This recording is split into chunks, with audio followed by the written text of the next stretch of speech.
আসসালামু আলাইকুম, welcome back to my channel silky farm BD থেকে আপনাদের অভিনন্দন ও শুভেচ্ছা জানিয়ে আরেকটি ভিডিও নিয়ে আসলাম। তো আপনারা সবাই কেমন আছেন? আশা করি আল্লাহর রহমতে আপনারা সবাই ভালো আছেন।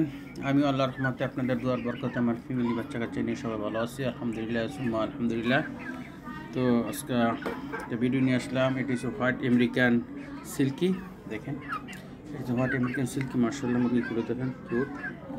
এটা হচ্ছে অরিজিনাল হোয়াইট আমেরিকান সিল্কি মুরগি। দেখেন এই মুরগিগুলো বয়স আপনার 3 মাস, আড়াই থেকে 3 মাস বয়স। মাসাল্লাহ দেখেন কি কিউট বাচ্চাগুলো, ঠিক আছে।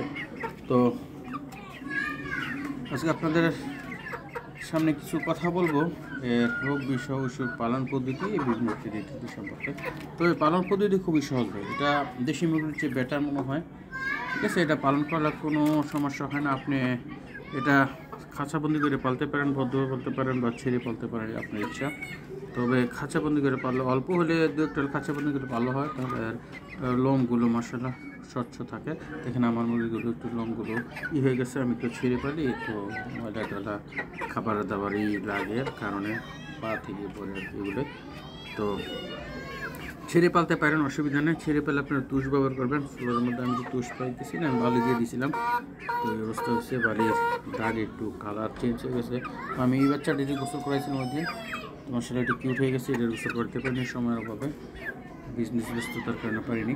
তো ইনশাআল্লাহ আগামী সপ্তাহে দেখি করতে পারি। সবগুলি গোসল শ্যাম্পুতে গোসল করার জন্য সুন্দর ক্লিয়ার হয়ে যায়। তো এর খানা দানার ব্যাপারে আর কোনো সমস্যা না, আপনার যা খান তাই খাবে। যদি বাসায় ছোটো ছোটো বাচ্চা থাকে, অনেক বাচ্চা তারা অনেক খানা অপচয় করে, ওই খানাগুলি তারা তাদের খেয়ে ফেলে, অসুবিধা হয় না। তো আমি ওই খানাগুলি খেয়ে ফেলাই, আর আমরা যা খাই তাই দিই। ওই দিন বিরিয়ানি পাকাইছিলাম, বিরিয়ানি খাইছে, চা মুড়ি বিস্কিট চানাচুর সবই এরা খায় থাকে। তো আপনারা খাওয়াইতে পারেন, কোনো সমস্যা হবে না। খানার ব্যাপারে এক কথায় অলরাউন্ডার, সবই খায় তারা, ঠিক আছে। সবজি থেকে শুরু করে ফিট সবই খায়। আমি ফিট দিই, সবজি দিই, খানা দিই, বাচ্চাদের রাবিশ এক্সট্রা এগুলো সবই দিয়ে থাকি, তারা সবই খেয়ে থাকে। তো আর রোগ শোক তেমন একটা নাই বললে চলে, দেশি মুরগির চেয়ে বেটার মনে হয়। আমি এখন তো কোনো রোগ শোক পাইনি, আলহামদুলিল্লাহ। তো বাকিটা আল্লাহ আলম, আল্লাহ জানেন, ইনশাআল্লাহ আল্লাহ রহমতে। তো রোগের ব্যাপারে তেমন একটা কোনো আমি দেখি না। একটু ঠান্ডা জনিত সমস্যা থাকতে পারে, তো এটা আপনারা একটা ভ্যাকসিন দিয়ে দেবেন, ইনশাআল্লাহ তো সমস্যা হবে না আশা করি। তো আপনারা পালতে পারেন, এটা শৌখিন মুরগি এগুলোই।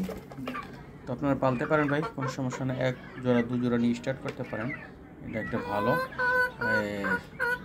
ছোটো থেকে শুরু করেন, ইনশাআল্লাহ একদিন বড় হয়ে যাবেন। আশা উত্তমটা চেষ্টা করেন, চেষ্টাটা বড় জিনিস, সফলতা ইনশাআল্লাহ আসবেই। চেষ্টা করতে থাকেন, ইনশাআল্লাহ শুরু করছি, আপনারা শুরু করতে পারেন। তো ভাই, যদি আমার ভিডিওটা ভালো লাগে লাইক করুন, সাবস্ক্রাইব করবেন। আমার চ্যানেলটা সিল্কি ফার্ম বিডি সাবস্ক্রাইব করে রাখবেন, আমি পরবর্তী ভিডিও যাতে দিলে আপনারা পেতে পারেন। আর সিল্কি মুরগি সম্পর্কে যদি কোনো তথ্য জানতে চান, তাহলে আমার কমেন্টস করে আমাকে জানাবেন। আমি আপনাদের যে কোনো তথ্য আমি যতটুকু জানি ততটুকু আমি সর্বোচ্চ চেষ্টা করবো। তো সবাই ভালো থাকবেন। সামনে রোজা, ইনশাআল্লাহ রোজাগুলো রাখার চেষ্টা করবেন। হালাল রিজিকের সন্ধান খাওয়ার চেষ্টা করবেন, 5 ওয়াক্ত নামাজ পড়বেন। আর কি বলবো, বাবা মার খেদমত করবেন। তো আর কি বলবো, সবাই ভালো থাকবেন। এই বলে পুনরায় আপনাদের ধন্যবাদ জানাচ্ছি। সিল্কি ফার্ম বিডি থেকে আপনাদেরকে অভিনন্দন শুভেচ্ছা জানিয়ে আমার ভিডিও শেষ করেছি। সবাই ভালো থাকবেন, সুস্থ থাকবেন, শরীরের প্রতি যত্ন নেবেন। আসসালামু আলাইকুম ওয়া রাহমাতুল্লাহি ওয়া বারাকাতুহু।